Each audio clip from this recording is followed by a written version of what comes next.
On the day we were supposed to get our marriage license, I got into a car accident and called Clayton Myers, over and over. The phone kept ringing with no answer. I had no choice but to go to the hospital alone, only to find him there taking care of my sister who had sprained her ankle, before I could even speak. Clayton's accusations came flying at me. "Why are you following me? We can get the marriage certificate any day. Leah's foot can't wait." Yet at that moment, it was clearly me who was on crutches. Later, I chose to step aside for him and Leah, but he told me, "I only see her as a sister." It has been 7 days since Clayton and I were supposed to get our marriage license. During these 7 days, he didn't return a single call or text message, nor did he come home. Today, he finally came back, but the moment he stepped through the door, he began interrogating. "I already told you, Leah is in critical condition. I'm staying at the hospital with her and will return once she recovers. Why do you keep calling to rush me every day? Getting our marriage certificate isn't that urgent. Besides, Leah is your own younger sister. As her older sister, you don't seem to care about her at all." I wanted to say that I was injured in a car accident that day. I wanted to say that getting the certificate isn't urgent, but I do want to become his lawful wife sooner.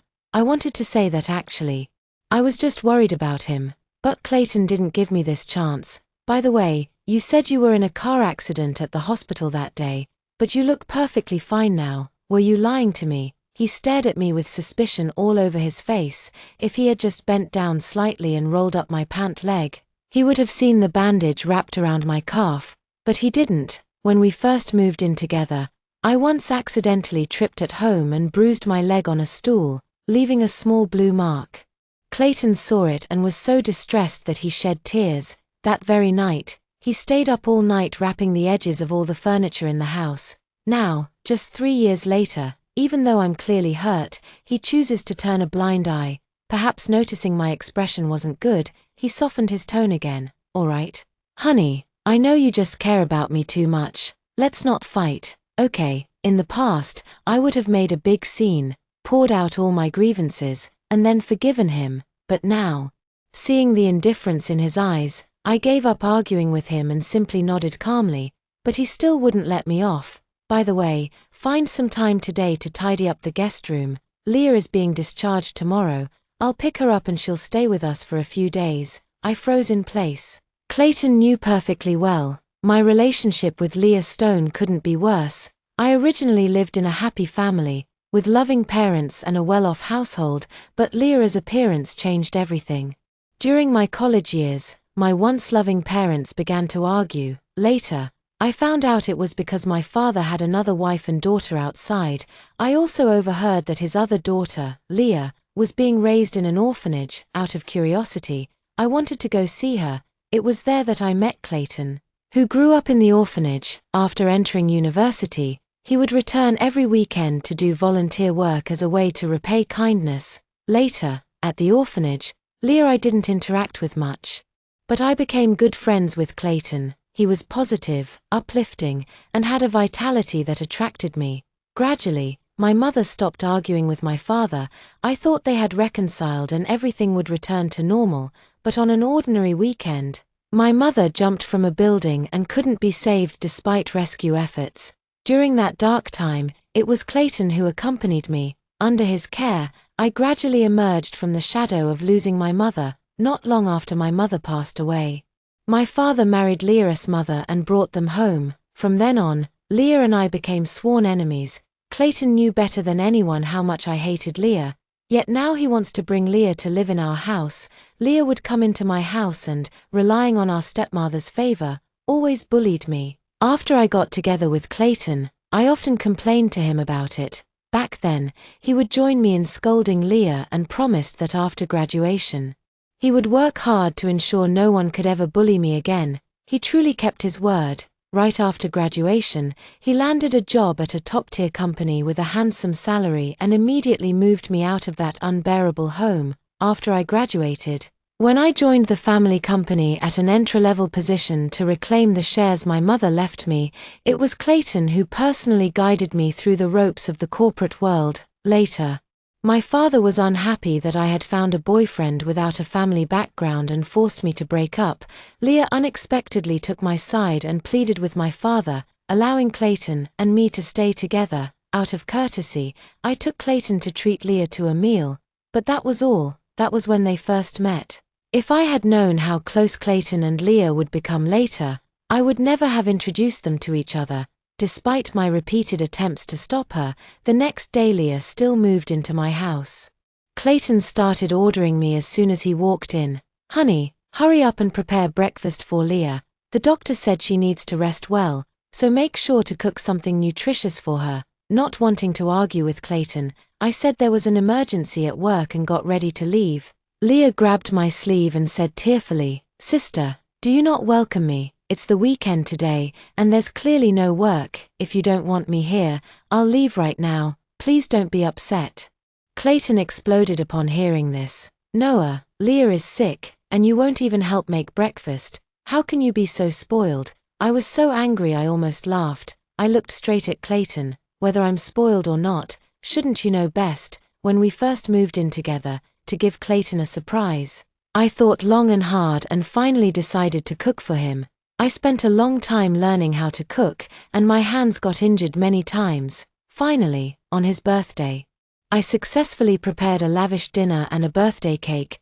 Clayton was so moved at that moment that he choked up, kneeling at my feet, holding my hand, and burying his face in my lap while saying many, many things. He vowed never to let me do such rough work again and promised to spoil me like a princess. From that day on, he took over all the household chores, ensuring my hands never touched a drop of household labor. As if recalling these memories, Clayton coughed awkwardly, then said with a cold expression, "Go ahead with your work, I'll make it for Leah myself later." Hearing this, I froze. I couldn't remember how long it had been since Clayton last cooked for me, but I didn't want to argue with him now. My response was the sound of the door closing behind me. I went to my best friend's house and had a wild time for 2 days. Not returning home the entire weekend, Clayton didn't contact me either. At the start of the new week, I didn't drive to work due to a leg injury, and to my surprise, I saw Clayton's car downstairs after work. He waved at me from the car. During the rush hour, it's hard to get a taxi. Yet he actually came to pick me up. My heart leaped with joy, and I walked towards him with a smile. But when I opened the passenger door, I saw Leah sitting inside. With a challenging look in her eyes, she said to me, "Sis, my leg isn't convenient lately, so I'll have to trouble brother Clayton to drive me to and from work, and I get car sick, so I can only sit in the front. Hope you don't mind, sis." I looked at Clayton, who awkwardly explained, "Leah is your sister, so just let her have her way." It was rush hour, and many colleagues were around. To avoid gossip, I said nothing and got into the back seat. On the way back, Clayton and Leah chatted and laughed in the front, while I sat alone in the back. My thoughts already drifting far away. Clayton, who used to commute by bus every day, bought an electric bike with his first paycheck after I graduated and started working, saying it would make it easier to pick me up and drop me off. From then on, he would drive me to and from work every day, rain or shine. When the weather was bad, he would feel especially sorry for me and blame himself for his limited means. He said he would work harder to buy a car as soon as possible so I wouldn't have to endure the wind and rain. Later, he did buy his own car. At first, he still drove me to and from work, but after the first time he couldn't pick me up because of overtime, he gradually stopped having time to drive me altogether. Overtime, meetings, business trips, endless reasons and excuses. So I got my driver's license, bought a car, and learned to commute on my own. I can't remember Clayton how long it's been since he last picked me up from work, but now for Leah, he's actually started driving me to and from work every day again.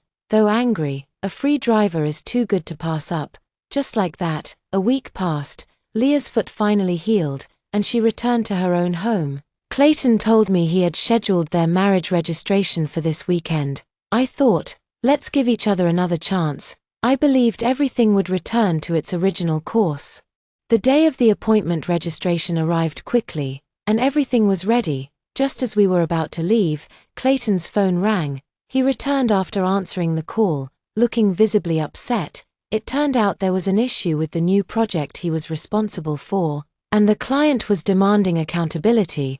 The company required him to go to the site immediately to handle the situation. Feeling a bit disappointed, I asked him, "Does it have to be now?"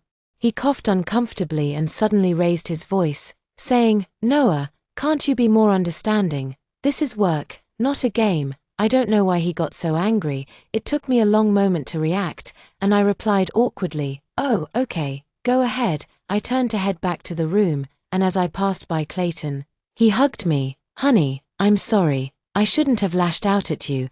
I was just too stressed about work. Thank you for understanding. Don't worry. I'll come back as soon as I resolve the work issue." After saying this, Clayton hurriedly left, but until nightfall, Clayton still hadn't returned. Lying alone on the couch, I idly scrolled through my phone and saw Leah had updated her social media. The photo's background was at a pet hospital, with someone gently holding a puppy while bowing their head. The caption read, "Thank you for accompanying me to the hospital." Even with only half of his face visible, I recognized that it was Clayton. Clayton hates anything with fur. While I've loved puppies since childhood, but my father never allowed me to have one. Later, when I moved out to live with Clayton, the first thing I did was buy the puppy I had longed for. Clayton came home from work and saw the puppy, but instead of being delighted, he asked with a look of disgust, "Where did this dog come from?" He said he hates pets and can't stand dog hair all over the house, to avoid making Clayton uncomfortable. I had no choice but to reluctantly give the puppy away. Later, Clayton bought me many puppy dolls to make up for it. But after all, they weren't real puppies. To this day, I still regret not having a puppy of my own. But now, the man who was supposed to get a marriage license with me and who claimed to dislike dogs is holding Leah's dog and accompanying her to the pet hospital. I'm wondering, should I really go through with this marriage? It's time to think clearly about my relationship with Clayton. It wasn't until late at night that Clayton came back. As soon as he entered, he apologized to me, saying he had been too busy today and had a lot on his plate recently, so getting our marriage certificate would probably have to be postponed again. I said, "Okay, we'll do it when you're less busy." Perhaps my tone was too calm. Clayton finally looked up at me inquisitively, frowned, and said, "Noah, you're not angry, are you? Who am I doing all this for? Isn't it to give you a better life?"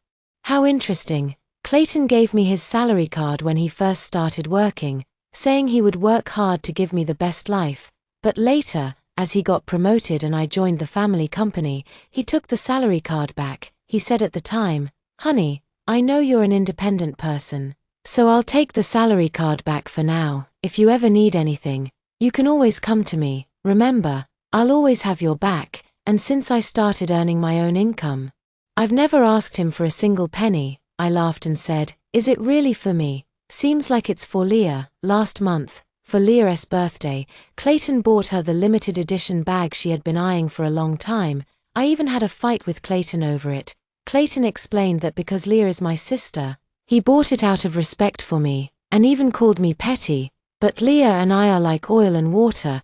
How could it possibly be out of respect for me? Last year on my birthday, Clayton was away on a business trip. That day, there were no surprises. He just called and asked what I wanted, saying he'd pay for it on my behalf. I didn't ask for anything. Clayton stiffened, flushing with anger, and snapped, "Don't turn this around on me," before slamming the door and storming off. I don't want to stay in this house for another second. I decided to move back to my own place to clear my head. It's a small premarital home I bought for myself before deciding to register the marriage. I never thought I'd actually need it. While tidying up, I found a gift box tucked away in the back of a drawer, instantly pulling my thoughts back to the time right after graduation. Back then, I had just entered the workforce. Clayton asked me what gift I wanted. After hesitating for a long time, I said I wanted a watch. Clayton acknowledged it. But then there was no follow-up for a long time. Just when I thought he had forgotten, one day after work, he mysteriously handed me a box. Inside was a Cartier watch. Clayton said he had browsed Zairo Hongshu and noticed many girls liked this watch. At the time, most of his income went toward living expenses, and he didn't have much savings. Then he secretly took on 2 months of freelance work and, combined with his meager savings, bought me this watch. When I received this watch, I was so moved that I choked up with emotion, and I was also very happy, grateful to have met Clayton, grateful that he could treat me so well. I decided to be even better to him in the future. After receiving this watch, I couldn't bear to wear it and kept it treasured in a drawer. Now, I wear more expensive watches on my wrist, and the emotions that Clayton and I once poured into this watch no longer exist. Before leaving, I threw that watch into the trash, took only my essentials, and walked away without a second thought. It wasn't until the third day after my departure that Clayton finally called me. "Noah, where have you gone?" I got straight to the point. "Let's break up." After saying we should break up, I expected Clayton to immediately try to win me back. But there was no response from the other end. When I picked up my phone, I realized the call had already been disconnected. At the same time, Clayton's message came in. "I'll contact you later, urgent matter. Busy right now, forget it, I'll deal with it later." After all, our company and Clayton's company have a project to collaborate on soon. Our family's company was taken over by my father from my grandfather. Both my mother and father hold shares in the company.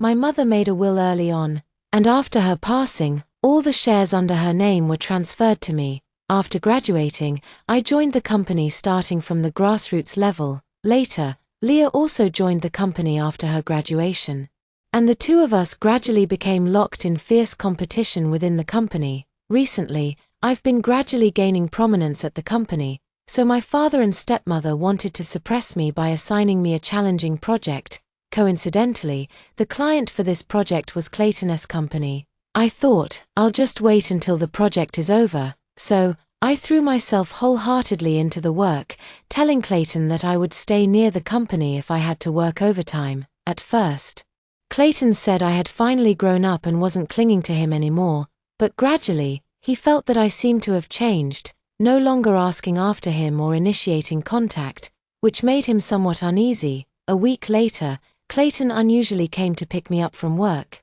with a bouquet of flowers placed in the passenger seat. "Happy birthday, honey." "Oh, so today is my birthday." I was just about to politely say thank you when Leah's voice came from the back seat. "Sis, this is the phalaenopsis you love the most, which Brother Clayton and I ran to several flower shops to buy.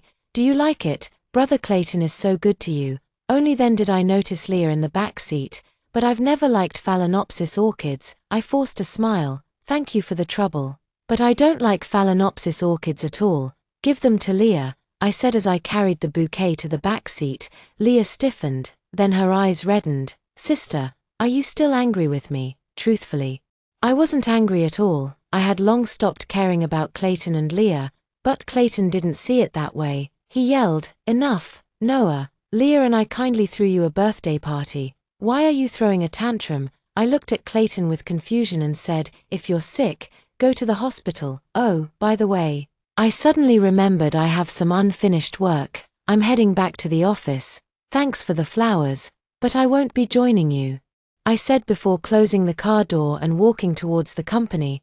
The moment I closed the car door, a loud vroom sounded in my ears, and Clayton's car had already sped away. Today is the day I go to Clayton's company to discuss collaboration matters.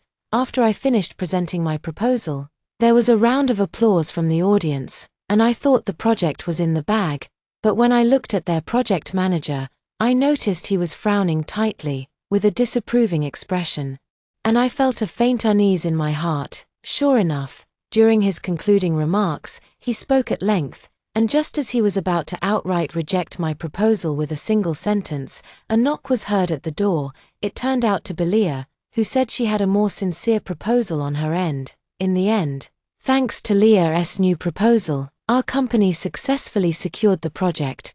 Putting aside my personal issues with Leah, since she did help me secure this project after all, I thought I'd go thank her after returning to the office. When I arrived at her office, no one was inside, so I waited for her on the sofa. Soon, the sound of Leah could be heard at the door, as if she was on a phone call. "Brother Clayton, thanks to you this time for telling me your boss's budget. As a thank you, let me treat you to dinner tonight." "Alright, it's settled then. 7 tonight, the usual place. See you there." Leah pushed the door open and was met with my incredulous expression.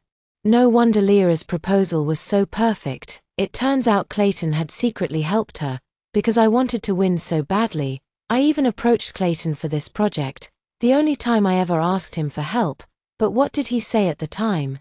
He righteously refused me and even advised me not to resort to underhanded methods, urging me to compete fairly. How laughable. So this is what he calls fair competition. Over the weekend, my father unusually called me home for dinner. Normally, aside from holidays or occasions when family harmony needed to be showcased, I never went home, and my father never seemed to care. Though I knew my father couldn't have suddenly started caring about me, I still harbored an inexplicable hope in my heart. When I rushed home, the house was bustling with activity, and Clayton was unexpectedly there too. I looked at Clayton with confusion, and Leah quickly explained that she had invited him, especially since he had recently helped us Stone family a great deal with this project. Father and Mother wanted to invite him over to express their gratitude. No wonder Father asked me to come home, not wanting to see them all happy together. I said, "Oh, welcome, you all carry on. I have some work to attend to," and headed upstairs. "Stop," Father spoke up. "Look at what you've become. Clayton is here and this is how you react. Besides, everyone is helping downstairs. What work are you handling? Not to mention we haven't seen any workability from you. If you can't even work properly, can't you at least help with cooking? Even though there's a maid at home, Leah and stepmother are chatting on the living room sofa. Why should I be the one cooking in the kitchen?" I was just about to retort when Clayton suddenly grabbed me and said, "Uncle, don't be angry. Getting angry harms your health. It was indeed Noah's fault. I'll talk to her when we get back." All right, let's go cook together." After saying this, Clayton pulled me toward the kitchen. I looked at Clayton mockingly and said, "Since you enjoy cooking so much, you can stay here and take your time with it." Then I pushed him aside and left the Stone residence. Clayton chased after me, but Leah called out from behind, "Brother Clayton." Clayton gave me an apologetic look and said, "Honey, wait for me," then turned back. I didn't stop for a moment. Only after leaving the villa area did I remember that my car was sent for maintenance today, and in this place, it would take a while to hail a ride, so I walked alone slowly down this familiar road. And as I walked, tears began to fall. I miss my mom, and I miss the old Clayton too. The first time I brought Clayton home, my father disapproved of us being together. At the time, I ran away from home in anger, and Clayton followed me closely the whole way. In the end, he held me, his eyes red, and said, "Noah, I will work hard to prove myself, to prove that your choice wasn't wrong. Please believe in me." But now, he has indeed proven himself, yet he has forgotten the vow he made back then. I didn't want to drag it out any longer, so I sent him a message, "Clayton, let's just end it here." As soon as the message was sent, Clayton's call came through, "Noah, where are you? Didn't I tell you to wait for me at the door? Don't act on impulse. Clearly, you were the one in the wrong just now. Today was supposed to be a day of celebration, and everything I did to help Leah secure the project was for your sake. Hurry back and apologize to your father. And as for the breakup you mentioned, I'll pretend it never happened. Break up, then you can live with them yourself," I said before turning off my phone. Clayton knew full well how much I hated my father for driving my mother to her death, for neglecting me all these years, yet now he's asking me to apologize to him. After that day, neither Clayton nor I contacted each other again. I thought he had silently accepted the breakup I proposed. Before I knew it, the day of my college classmate's wedding arrived. Since I had promised to attend, I went as agreed. When I arrived at the banquet hall, there was only one seat left at my classmate's table. Without looking closely, I quickly took the seat. "Noah, you finally made it." The person sitting next to me turned out to be Clayton. Before I could respond, another unexpected voice chimed in. "Sis, you're not still mad, are you?" Sitting on the other side of Clayton was none other than Leah. Turns out the bride at my classmate's wedding was Leah's deskmate in high school, and they specifically invited Leah to the wedding. Clayton tagged along with Leah after finding out the groom was my college classmate, out of respect for my classmate's wedding. I didn't want to argue with them and just gave a polite smile. Clayton sat next to me, chattering incessantly about how much he'd missed me these days. He said he knew he was wrong that day and begged me not to stay angry, explaining that the reason he hadn't contacted me was to give me time to cool off. I just ate in silence, ignoring him. I was about to leave after saying goodbye to the newlyweds when the wedding ended, but I stumbled as I stood up. Clayton quickly reached out to steady me. I shook my head, feeling a bit dizzy. Clayton looked at me with concern. "Noah, let me take you back, you don't look well." I pushed his hand away and walked out on my own, then replied, "Move aside, I can take care of myself." Clayton was unwilling to let go and followed me all the way to the door, grabbing my arm with a hint of anger, saying, "Noah, are you done yet? You said you wanted to break up. Fine, I gave you time to cool off, now I've swallowed my pride to beg you. How much longer are you going to keep this up?" "That's right, sis, brother Clayton hasn't been eating or sleeping well because of you lately. Stop giving him such a hard time," Leah chimed in, having followed us out at some point. "I don't need your fake concern," I snapped back defiantly. Clayton finally lost his patience and shouted, Fine, let's just break up then." With that, he turned and left, Leah giving me a provocative glance before quickly following him. My head was still aching. I returned to my car, planning to go home and rest properly, when I heard someone knocking on my window. Thinking it was Clayton again, I spoke impatiently, "Haven't you had enough?" The knocking continued. I looked up at the window to see an unfamiliar face, yet vaguely familiar. "Hello, Leah, classmate.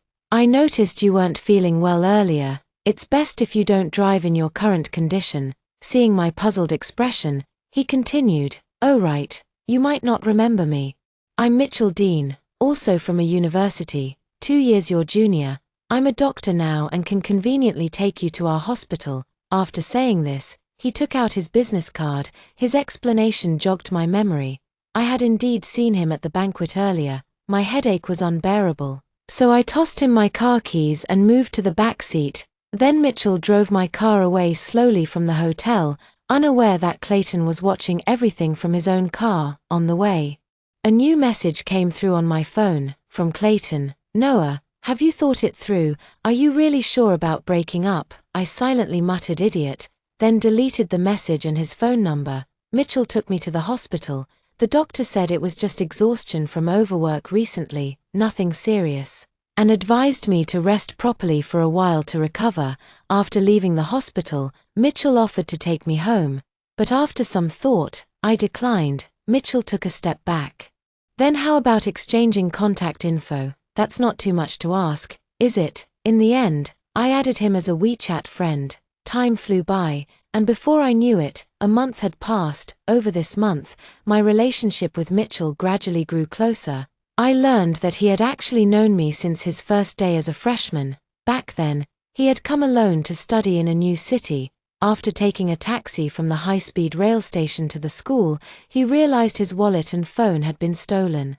He asked the car owner to leave contact information, promising to pay the money later, but the owner didn't trust him, grabbing his clothes and shouting about calling the police. At that time, as a young boy at the school gate, his face flushed red with embarrassment, completely at a loss until I stepped in and paid the fare for him. He asked for my contact details, saying he would repay me later, but I didn't leave any. Yet, in that moment, I left a deep impression on his heart. Later, he found himself unconsciously paying attention to me, gradually developing feelings of a different kind, until I officially got together with Clayton, and only then did he give up. I never expected to run into me again at the senior's wedding last time, and even found out that I had broken up with Clayton. He was overjoyed and couldn't sleep that night from excitement. Although Mitchell is great, I don't want to jump into another relationship so soon. I turned him down, but he nonchalantly said, "It's okay, being friends first is fine too." Life went on quietly like this, with occasional surprises from Mitchell. One day while scrolling through my social feed, I saw Leah had posted again. Turns out Clayton had taken her on a trip to the Maldives recently. It suddenly reminded me that traveling to the Maldives had always been my dream. During my student years, though my family was relatively well off, my father always gave me limited living expenses. After graduation, when I could earn money and had the budget for it, I'd always wanted to go there with Clayton just once. But every time, Clayton would get tied up with various matters. As the trip got postponed again and again, my enthusiasm for going gradually faded. In the end, we officially parted ways before I ever got the chance to visit the Maldives. Now, less than 2 months after our separation, the person who always claimed to be too busy suddenly has time to accompany Leah to the Maldives. How ironic, but it doesn't matter anymore. I think Clayton and I will probably never cross paths again. On an ordinary night, I suddenly received a call from an unknown number. I hung up immediately, but the caller persisted, dialing repeatedly. Frustrated, I finally answered the phone. There was a prolonged silence on the other end of the line, and just as I was about to hang up again, a voice came through. "Honey, it's me." Turns out it was Clayton, and he sounded like he was drunk. "Honey, please don't be mad at me anymore." "Okay, darling, when are you coming back? I miss you so much, and I'm feeling really unwell too." His voice sounded so pitiful. I could almost picture him with reddened eyes on the other end. Before, during Clayton's career advancement period, there were always social engagements, and he would come home completely drunk every time. Once home, he would start complaining about headaches, then act all clingy, wrapping himself around me while repeatedly calling me darling and whispering endless sweet nothings. I would scold him while also feeling sorry for him, then go make him a hangover soup, hold him in my arms, and massage him. He would just giggle foolishly in my arms, saying he has the best wife in the world, that he's the happiest person alive. I didn't want to hear any more and hung up the phone. I opened my social media feed, only to see Leah partying at a bar in a video. Looks like Clayton only remembered me because there was no one else to take care of him. I gave a self-deprecating smile. The next day, Mitchell invited me to the zoo together. Hearing the knock at the door, I went to open it while putting on my coat. When the door opened, standing outside was Clayton. He looked somewhat haggard, with stubble on his chin and bloodshot eyes. But I didn't want to see him at all. Just as I was about to close the door, he pushed his way in by propping it open with his hand. "Noah, look. This is the coral ornament from the Maldives you love so much. I bought it for you." I didn't take it. He seemed a bit flustered, fidgeting with his pant legs, then added, "Oh, right. Yesterday, I saw the watch I gave you in the trash can in the master bedroom. Did you forget to wear it? Here, I brought it to you. Noah, I've missed you every single day you've been gone. I haven't dared to sleep alone in the master bedroom at night, afraid of catching your scent. I only saw this watch yesterday when I couldn't resist going to the master bedroom after getting drunk. Noah, I truly know I was wrong. Please don't be angry with me anymore. Can we start over?" Before I could respond, Mitchell's voice sounded again outside the door. "Senior, I've come to pick you up." Clayton saw Mitchell and suddenly flew into a rage. He dropped the box in his hand, grabbed Mitchell by the collar, and raised his fist to strike. However, he was no match for Mitchell, who worked out regularly. Mitchell easily pushed him away, causing him to stumble. I shouted from the side, "Clayton, what are you doing? What's your relationship with him?" "Exactly what you see. You'd better leave now, or I'll call the police." After saying that, I had Mitchell push him out. After closing the door, there was no movement outside. By the time I packed my things and went out, Clayton was already gone. I thought, this time it must really be over between us. On my 28th birthday, I got together with Mitchell. Although he's 2 years younger than me, being with him feels so comfortable. He understands everything about me, my sensitivity, my fragility, all my quirks. I thought, since we've met, why not let myself go and give it a try? Maybe the ending will be a happy one. When my father found out that I had broken up with Clayton and started dating an ordinary doctor, he was furious and even threatened to sever our father-daughter relationship. After all, in his plans, my role was supposed to be for a marriage alliance. Back when I was with Clayton, he never approved until Clayton was promoted to general manager of the company. Since many of our family's projects depended on Clayton's company, coupled with Leah's persuasion, my father reluctantly agreed to let me be with Clayton. Clayton somehow found out that I was fighting with my family for Mitchell and showed up at my company again, underground parking lot. As I approached my car, I spotted Clayton standing by the door. Not wanting to engage with him, I was about to get in the car and leave when he suddenly grabbed me. "Noah, I know your father doesn't approve of you being with Mitchell. Clearly, I'm the best match for you. We know each other inside out, we have a foundation of feelings, and your father has already given us his blessing. Let's go get our marriage license right now. Okay, Clayton, what's with this act of affection now? When you and Leah were all lovey-dovey, did you ever think about me? Stop making me sick. He looked utterly innocent. I've always treated Leah like a sister.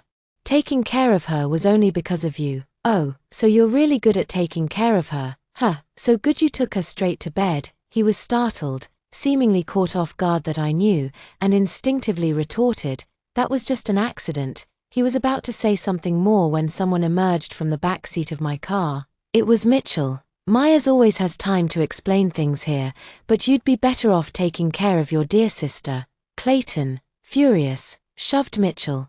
And Mitchell fell onto the ground, shouting, "Oh, Myers is hitting people. Senior, call the police for me, quick." Clayton pointed at Mitchell, stammering you, before finally storming off with a wave of his hand. Clayton left. I leaned against the car door and gave Mitchell an amused look. All right, he's gone. Aren't you going to get up? Mitchell lay on the ground, acting coy. I fell down. I won't get up unless my sister helps me. I reached out to pull him up, and once he stood, he immediately wrapped me in his arms. Sister, it's so wonderful to be with you.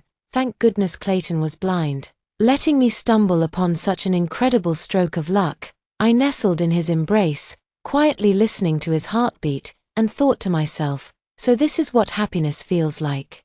I was at work that day when suddenly the police contacted me, saying they had discovered that my mother's death was not a suicide, but a homicide. It turned out that after my mother found out about my father's affair, she had been arguing with him constantly, but he refused to change. Over time, my mother became disheartened and decided to divorce him, demanding he leave with nothing, or else she would expose him to the media. Upon learning this, my father, driven by malice, conspired with his new wife. They took advantage of my mother's guard being down, pushed her off the building, and then staged the scene to look like a suicide. I had never hated my father as much as I did in that moment, even though he had never loved me since childhood, even though he had an affair, even though he had another wife and another daughter. After all, he was my flesh and blood, and I had always held on to that last shred of hope for him.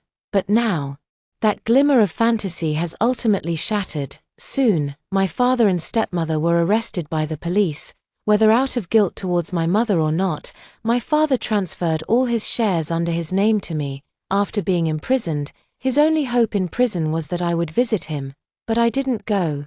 I could never forgive him. After my father and stepmother were arrested, Leah's position in the company became precarious, and everyone chose to side with me.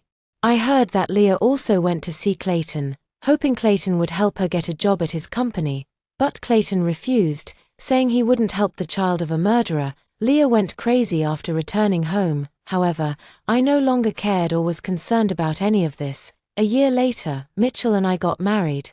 On the wedding day, Clayton also came. He brought a necklace he had won at an auction, saying he had planned to put it on me himself, but now there was no chance, so he gave it as my wedding gift. He said a lot more. He said the reason he got close to Leah was because they both grew up in an orphanage. He felt only Leah understood his sensitivity and inferiority, while I had always been a rich girl, and he believed I secretly looked down on him. At first, he helped Leah just to prove he was capable of helping others. Gradually, he began to enjoy the process of belittling me and being idolized by Leah, although he would regret it every time he saw me upset. In the moment of putting me down, he felt a thrill, and with Leah's encouragement and flattery, he gradually grew to enjoy that feeling. It never crossed his mind that I would leave him, nor did he ever consider being with Leah. He believed that as long as he apologized, I would eventually return to him because he had accompanied me through those dark times, and he saw himself as irreplaceable. Hearing this, I could only sigh and said, none of that matters anymore. It seemed that only at this moment did he truly realize that there was absolutely no possibility for us anymore. Then he said, sorry to bother you, and left despondently. My married life with Mitchell has been very happy. Mitchell comes from an ordinary family, but his parents respect me greatly and never interfere with any matters after marriage. When I said I wanted to enjoy life for a couple more years, Mitchell would make plans, arrange time, and accompany me on travels everywhere. Over these 2 years, we've visited many places, including, of course, the Maldives, which I had always longed for. After traveling around, I finally realized that in travel, the destination isn't what's important, it's the person who accompanies you. Later, when my life stabilized, I wanted to start a family of 3. Mitchell came home from work one day and said he had run into an old acquaintance at the hospital. Just as I was wondering who it could be, he told me it was Clayton. It turned out that after I got married, Clayton had become completely demoralized, drinking heavily every day, which caused the company to lose several major deals. Later, the company fired him. Without a job, he spent his days drinking at home, his sleep schedule completely reversed. Recently, he felt unwell and went to the hospital, where he was diagnosed with advanced stomach cancer. Hearing this, I felt nothing inside. Back when we were still together, we had many arguments over his drinking. Every time I advised him not to drink so much during social events, he would blame me for being inconsiderate, saying that in the business world, one can't always control themselves. Now, he deserves all of this. Mitchell finished explaining Clayton's condition, and seeing that I had no reaction, he hesitantly added, "Actually, there's one more thing. Clayton asked me to persuade you to meet him. I have no objections, but you should follow your heart." Although he said he had no objections, he looked a bit nervous, amused. I pinched his cheek and said, "What are you thinking? I won't meet him. He's actually quite pitiful. I cut him off. There are no IFS. From the day Clayton and I officially broke up, there would never be any IFS between us again. Thank you for watching today's story. If you enjoyed this video, please give it a thumbs up and share it with your friends. We'd love to hear your thoughts in the comments below, so feel free to share your opinions. And don't forget to subscribe to our channel for more great stories. We'll see you in the next video.